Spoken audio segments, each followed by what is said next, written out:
l'émission de Touche-à-Tout ce soir, comme premier invité, j'ai le plaisir d'avoir à mes côtés un gagnant du dernier Gala Zénith, celui qui s'est déroulé au mois de mai 2016. Un gagnant, je voudrais même dire un double gagnant, parce qu'il a gagné le même prix 2 années consécutives, soit le Zénith des chefs. On va savoir qu'est-ce que c'est, ça a l'air un peu mystérieux. Vous allez voir, c'est très simple. J'ai le plaisir d'avoir à mes côtés le propriétaire et même chef cuisinier de l'Auberge de la Bonne Mine, qui est situé, vous savez, au quartier Mitchell, M. Adam Patry. Bonsoir, Adam. Bonsoir. Alors, félicitations pour ton prix Zénith des chefs. En quoi ça consiste, ça, le Zénith des chefs? Dans le fond, on était des traiteurs de la région, 5 traiteurs, je crois, et puis on servait des bouchées avant le Gala Zénith. Et puis, tous les invités avaient à choisir parmi les invités, les traiteurs, qui avaient préféré. Donc, on servait des bouchées avec notre service de traiteur. OK. Et effectivement, et chaque traiteur, vous aviez votre couleur. Hein? Oui, nous, on avait le rose 2 ans. Tout simplement, les gens ne voulaient pas nécessairement avoir le rose. Puis nous, on s'est dit que c'est une couleur qui est tape à l'œil, donc les gens nous remarquaient. Donc, on était ornés de rose là, partout, là, autant les serveurs que les cuisiniers et nos plateaux. Oui. Et d'ailleurs, pour participer au Gala Zénith, moi, alors là, les gens venaient avec des plateaux et dépendamment de la couleur de la serviette ou encore des gens, là, on savait que c'était pas le même traiteur. Exactement. Alors, toi, c'était le rose. Le rose, exact. Alors, tu as gagné en 2016, puis tu as gagné en 2015, parce que c'est une nouvelle formule qui existe seulement depuis 2 ans. Depuis 2 ans, exact. C'est toi qui t'es accaparé des 2 fois. Oui. Pourquoi tu penses que les gens... Parce que c'est ça qu'il faut dire aussi, c'est que tout à coup, là, il y a des gens qui passent, puis ils nous donnent des cartons, et avec les couleurs, puis les noms des traiteurs. Et là, on vote. On vote immédiatement là, sur place, et là, il s'est compilé, et vers la fin du gala, on dévoile le nom du récipiendaire du Zénith des chefs. Alors, comment tu peux expliquer le fait que depuis 2 ans, c'est toi qui gagne? Ou c'est ton équipe? Oui, c'est ça. C'est l'équipe vraiment qui gagne. Moi, je pense que c'est l'innovation qu'on a. On est à l'affût de vraiment ce qui se fait, pas juste à Thetford, à Québec, à Montréal et tout ça. Et puis, selon moi, les gens ne vont pas que juger notre bouchée. Ils vont aller avec la qualité de service. Ils vont y aller aussi avec la façon de présenter, l'originalité. On se fait encore parler, ça fait presque 1 an, puis on se fait parler encore de nos cordes à linge avec nos magrets de canard séché. Là. Oui, c'est donc, vrai. c'est vraiment, là, c'est ce côté-là. On n'était pas simplement dans des plateaux plates. Donc, on avait une originalité de ce côté-là. Donc, c'est ton innovation et ton service. Exact. Maintenant qu'on sait ça, revenons un petit peu, là, puis dire, toi, là, tu es propriétaire avec ton épouse, c'est bien avec ça? mon épouse, Télie. Alors, vous êtes propriétaire de l'Auberge La Bonne Mine depuis combien d'années? Depuis 8 ans maintenant, on est dans notre 9e année. On a acheté en septembre 2008. Et La Bonne Mine, là, ça fait une vingtaine d'années, hein? 21 ans cette année. Bon, OK. Alors, vous autres, vous avez pris la relève il y a 8 ans. Oui. Toi, tu es un gars de la région, puis ton épouse aussi. Oui, de Disraeli, puis ma conjointe de Robertson. Bon, alors, des 2 beaux. Exact. Puis là, installé à Thetford. Est-ce que tu regrettes ton achat? Du tout. Du tout. Quand j'ai acheté, ma grand-mère a toujours eu des restaurants de déjeuner, puis j'avais dit que je ne ferais jamais de déjeuner. Donc, quand elle a su que je voulais acheter, elle m'a dit « T'es certain là, de tes déjeuners? » Puis ça fait 8 ans que je me lève 7 jours sur 7 pour faire les déjeuners de mes clients. Puis j'adore ça, de pouvoir discuter puis d'échanger avec les clients d'un peu partout au Québec et dans le monde aussi. OK. Il faut dire que tu es chef, toi. Oui. Puis un vrai chef, là.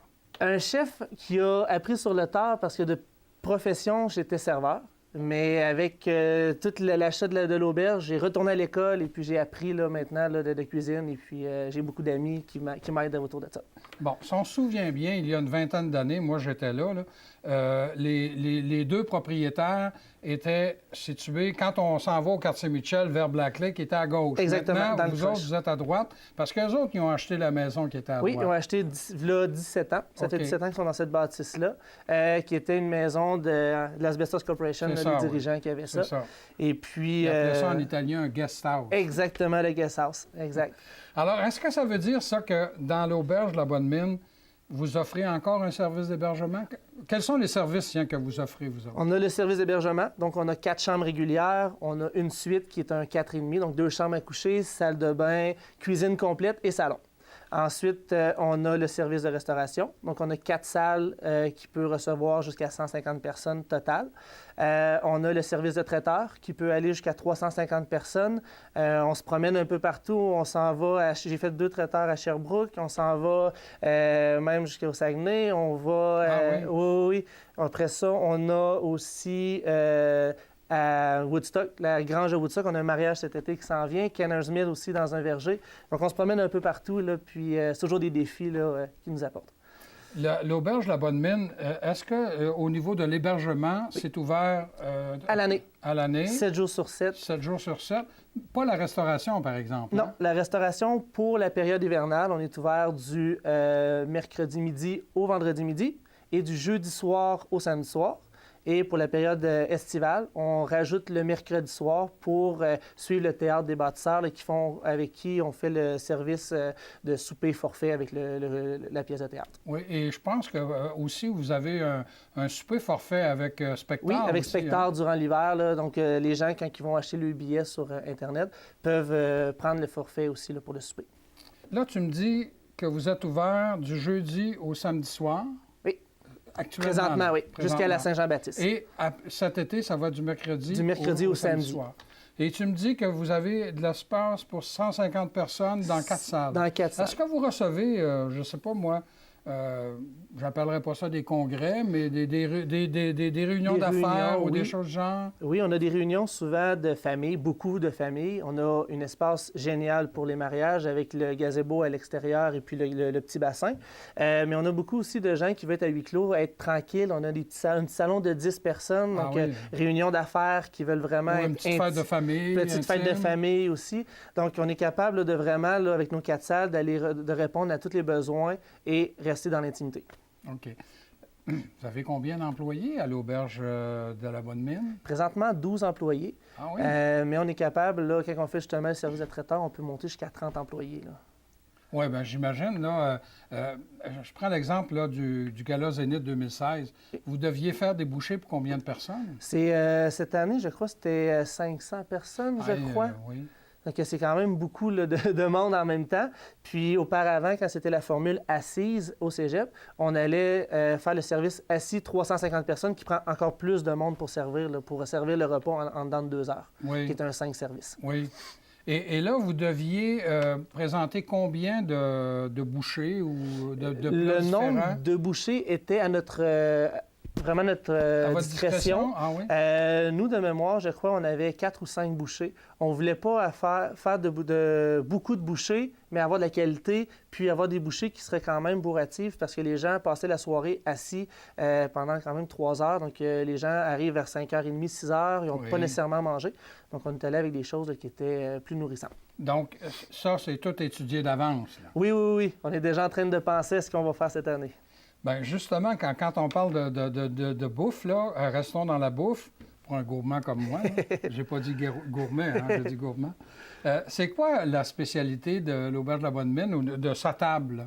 Nous, on essaie vraiment d'aller encourager premièrement localement. La difficulté, c'est d'avoir une grosse quantité localement. Par contre, un nouveau concept qu'on est en train de développer, c'est qu'on fait une table d'hôte qui change régulièrement. Donc, on réussit à aller voir plusieurs producteurs. Donc, si jamais il y en a qui nous écoutent, qui veulent venir nous présenter le produit, on est ouvert, on va travailler avec le produit. Présentement, on a du bison d'une ferme de Saint-Méthode, présentement, pour la table d'hôte. On a aussi les produits de la ferme Janol qu'on utilise là, régulièrement sur le menu. J'ai mangé quelque chose. Le bouvillon, la côte. Une pièce de viande là, d'une tendreté, d'une tendresse, tiens. Oui, exactement. Avec le bouvillon, ce qui est plaisant, c'est qu'on a la grosseur d'un bœuf, mais on a la tendreté du veau. Donc, c'est un petit peu comme l'adolescent là, du bœuf, là, si on veut vulgariser. Oui. Et puis lui, il a gardé sa tendresse et puis exactement. La tendreté de la viande. Donc, la bête est abattue environ là, entre 11 et 13 mois. Donc, on va chercher maturité, mais juste avant que ça commence à se corser un petit peu. Et comme ça, tu vises, toi, de t'approvisionner le plus possible sur le côté local, mais en ayant beaucoup de groupes de conférences et de mariages, on est obligé d'avoir des grosses quantités. Donc, souvent, on est obligé d'aller chercher des producteurs qui sont extérieurs, même souvent extérieurs du Québec, parce qu'au Québec, on n'est pas capable d'avoir un gros nombre comme ça. Ça, c'est des petits producteurs, mais en majorité, on essaie d'avoir des produits locaux. il y a une série d'émissions qui a commencé à être diffusée justement sur les ondes Oui. de la télévision communautaire, là, qui concerne le plan de développement de la zone agricole. Et dans ça, il y a beaucoup de projets d'envergure. Et j'imagine que tu dois suivre ça assez Oui, de oui. près, hein? Oui, oui, puis je vais même participer à une de ces émissions là, dans les Alors, prochaines on va te voir passer dans cette série d'émissions-là au Oui. cours des prochaines semaines. Là. Exact. Ah bon, OK. Oui. Alors, c'est peut-être une façon aussi de trouver des nouveaux clients pour toi, des nouveaux fournisseurs? Oui, des nouveaux fournisseurs. Puis aussi, ce qui est le fun de voir, c'est que, exemple, la SDE, qui met beaucoup l'emphase dans le dernier mois, la dernière automne, pardon, au mois de septembre, on a eu le mois justement de les producteurs locaux. Donc, chaque restaurant qui voulait participer pouvait faire un menu qui était une table d'hôte, qui allait utiliser que des produits locaux. Donc, de cette façon-là, on mettait vraiment là, à profit là, nos produits qu'on a à Tête Forte. Carole Mercier devait être en arrière de ça. Exactement, et Heidi aussi. Oui. Alors, c'est des gens de la SDE, Oui. c'est pour ça que je dis ça comme ça. Donc, vous autres, là, vous n'avez pas une spécialité particulière. Ça pourrait être les fruits de mer ou... Ouais, non, on c'est s'amuse varié. vraiment. On veut pas avoir une cuisine, justement, tout le temps la même chose. On s'amuse, on change le menu 5 fois durant l'année. Ah oui, tant que ça? Oui, on change le menu d'hiver, le menu d'été, le menu d'automne, Noël et Saint-Valentin. Est-ce qu'à Noël, justement, vous avez des points particuliers? Vous recevez des familles? On reçoit beaucoup de réunions familiales, comme je vous disais. On réussit à avoir aussi des parties de bureau. Ah oui. Puis, en faisant des parties de bureau, faut aller chercher aussi une nourriture qui va aller pour tout le monde. Donc, autant le garçon qui veut manger une grosse assiette, travailleur, construction, des choses comme ça. Donc, cette année, on avait une belle joue de bœuf qui pouvait remplacer le filet mignon, des choses comme ça, qui étaient tendres, autant qu'un petit saumon, les pâtes, que l'ossobuco de porc. Donc, on était capable d'aller jouer là, un petit peu partout là, dans la gastronomie. Et tu me disais, juste en terminant rapidement, là, pour les mercredis, du mercredi au vendredi, le midi, vous avez une formule là, qui est très, très, très rapide pour les gens qui voudraient aller prendre une bouchée en une demi-heure. Une demi-heure, tout est fait. Vous allez arriver, repartir pour le travail. On est un petit peu loin du centre-ville. Et puis, vous pouvez aller sur Facebook, vous regardez le menu qui est posté à chaque semaine. Vous nous appelez sur votre pause, on prend votre commande. Quand vous arrivez, on sert ça, vous êtes parti. 45 minutes, vous êtes au bureau. Adam, merci beaucoup. Ça me fait plaisir. J'avais le plaisir de recevoir à mes côtés le propriétaire de l'Auberge de la Bonne Mine et récipiendaire au cours des 2 dernières années du Zénith des chefs. Je veux parler de Adam Patry. Demeurez des nôtres. Là, on vient de parler de bouffe. On va parler de course pour faire de l'entraînement dans quelques instants.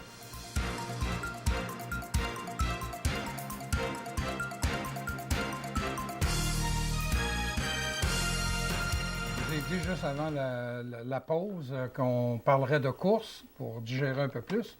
Effectivement, j'ai le plaisir d'avoir à mes côtés le président du demi-marathon de Thetford, Marchons et courons pour la santé. Et c'est un coureur lui-même, Cyril Devauchel. Bonsoir, Cyril. Bonsoir, Pierre.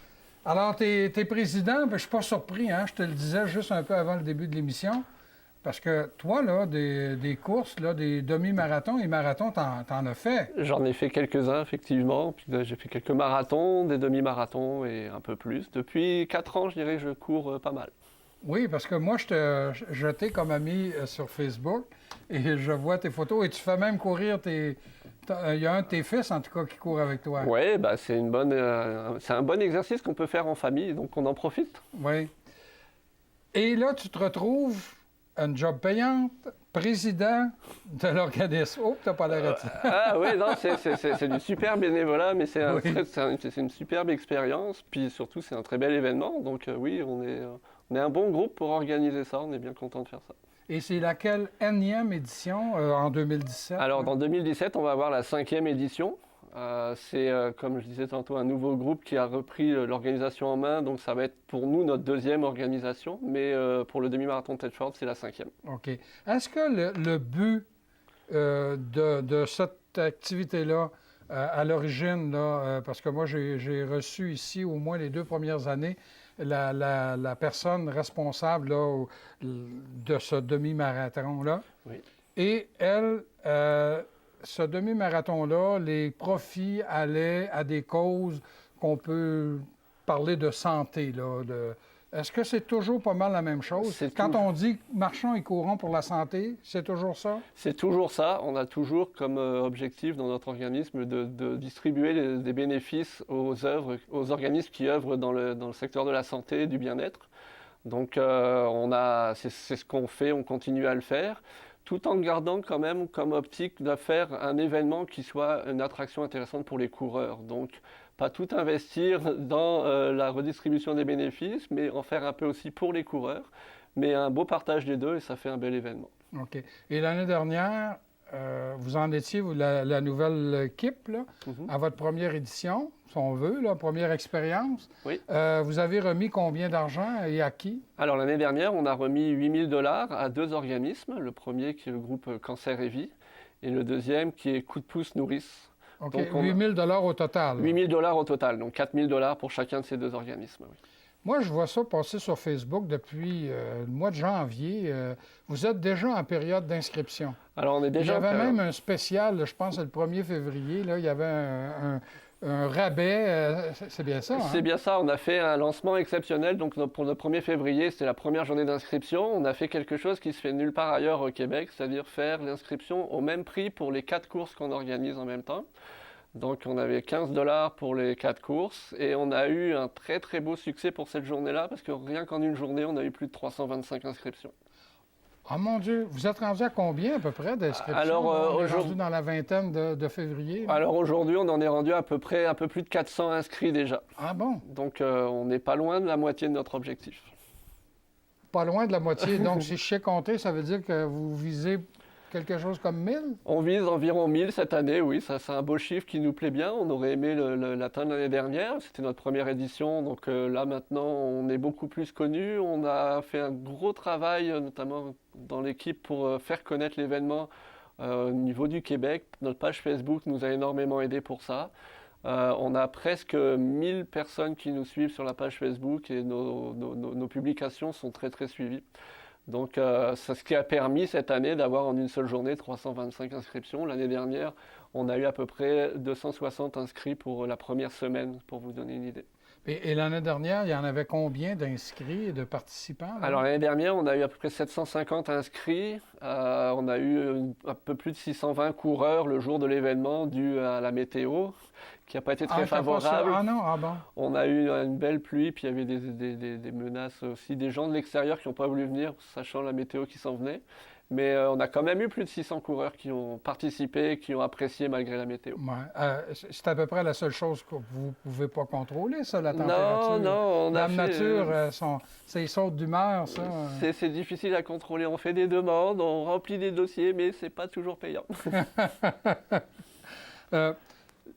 Faut rappeler que cette activité-là, quand on parle du demi-marathon, un marathon, c'est 42 km, donc un demi, c'est 21, je sais encore compter. Oui. Mais vous avez 3 autres...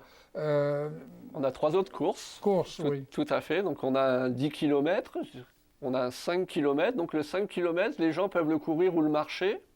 Et puis on a aussi un 1 km. Le 1 km, ça permet plus aux jeunes de courir. Donc c'est surtout pour les moins de 10-12 ans qui peuvent courir aussi, donc accompagner leurs parents, puisqu'on veut que ce soit une activité familiale. Ça coûte combien? Tu me disais tout à l'heure que le 1er février, vous aviez un tarif unique. Tout à fait. Mais est-ce qu'il y a une différence entre courir le 5, le 10 et le 15, et même le 1, là? Il y a des tarifs différents. Oui, alors il y a des tarifs différents, parce que comme dans toutes les courses, partout au Québec d'ailleurs, parce que évidemment, plus la distance est longue, plus il y a des choses à organiser sur la distance, des tables de ravitaillement, des choses comme ça, par exemple. Oui. Donc le prix notre prix de lancement était de 15 $ pour toutes les courses le 1er février. Ces 15 $ seront toujours pareils pour le 1 km. Par contre, pour le 5, 10 et 21 km, les prix vont augmenter au fur et à mesure du temps. Donc l'idée, c'est d'avoir un maximum d'inscrits le plus tôt possible pour que l'organisation puisse être la meilleure possible, qu'on n'ait pas de surprise quand on sait qu'on a toutes nos personnes, on sait combien on a en budget, on sait ce qu'on peut proposer aux gens et puis on sait ce qu'on peut donner. On a des commanditaires, par exemple, qui distribuent des cadeaux aussi à chaque coureur. Donc si on sait 10 jours avant combien on a de coureurs en tout, on peut préparer nos sacs cadeaux pour tous les coureurs. Si on le sait que le jour même, on n'aura pas assez pour tout le monde. Donc on incite les gens à s'inscrire le plus tôt possible. Donc, de quelle façon les gens peuvent s'inscrire? Alors les gens peuvent s'inscrire en allant simplement sur notre site web qui est demi-marathon-tedford.com ou alors sur la page Facebook du demi-marathon, il y aura un lien pour aller sur cette même page et c'est une inscription par internet qui se fait facilement. Ils peuvent aussi se rendre au magasin Intersport, Galerie Appalaches.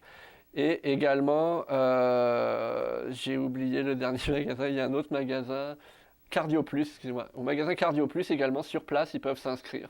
Donc quand on va s'inscrire sur place à Cardio Plus et à Intersport, il n'y a pas de frais d'inscription qui sont sur Internet. C'est des frais très faibles, mais il y a des frais toujours sur Internet.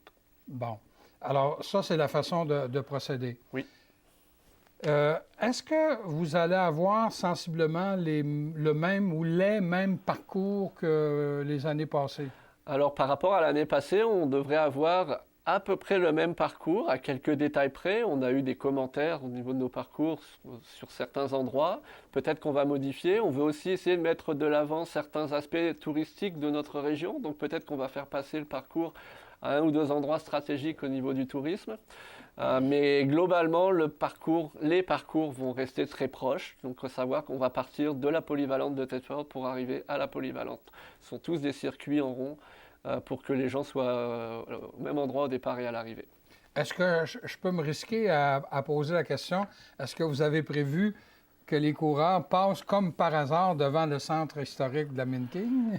On y pense très fort et après c'est une question d'autorisation pour passer devant. Oui. Mais l'année dernière, les coureurs du 21 sont passés devant déjà. Bon. Cette année, on voudrait passer dedans. Donc c'est une question d'autorisation. Pas oui. dans le bâtiment, mais dans la cour. Oui. Donc on aura des nouvelles certainement prochainement, peut-être au mois de mars ou avril. Si vous suivez la page Facebook, vous aurez les nouvelles là-dessus. On n'a pas parlé de la date?